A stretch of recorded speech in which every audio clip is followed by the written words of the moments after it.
When the Depression came, we lived in a nice large home on the outskirts of town, and when the Depression came, we had to move into town with my grandmother. How many people were living in that home at that time? Oh my goodness. Well, my brother finally, because he was so studious and they knew he had to go to college, moved in with my aunt and uncle who were 5 blocks away. But the rest of it's the 4 children, my mother, my grandfather, my grandmother, and the maid. My grandmother had a maid only because during the flu epidemic in World War I, everybody in the entire household was sick. Many, many people died in Philadelphia. And my grandmother told her if she stayed with the family, she'd have a home with her as long as she lived, because she was a live-in. So even though they had severe financial reverses and could barely afford to feed her, she stayed. Can you remember the ways your family scrimped during the Depression? Oh, yes. I sat next to my mother, and if we did have bacon, she wouldn't take any, so I'd always divide mine with her. Yes, we were in straitened circumstances. Do you remember make it do or do without?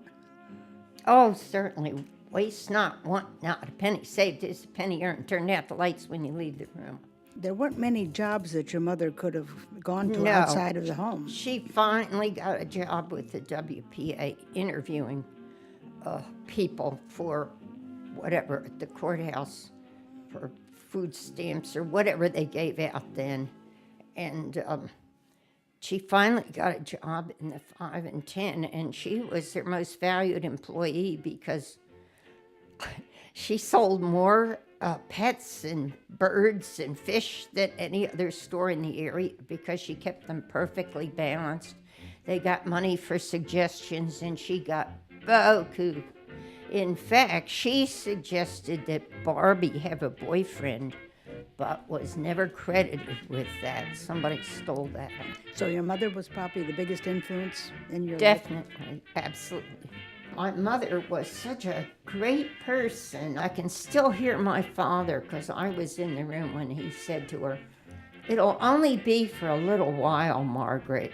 And that's the last we ever saw of him. I never saw her cry. I never heard her complain. I never heard her say a word against my father. But for somebody to take hold so magnificently and not burden anybody else with her problems, she was just an unusual, wonderful person. We came from a family of strong, resilient women. And that's how I'd like to be remembered. It was a lucky April shower. It was the most convenient door. I found $1 million baby.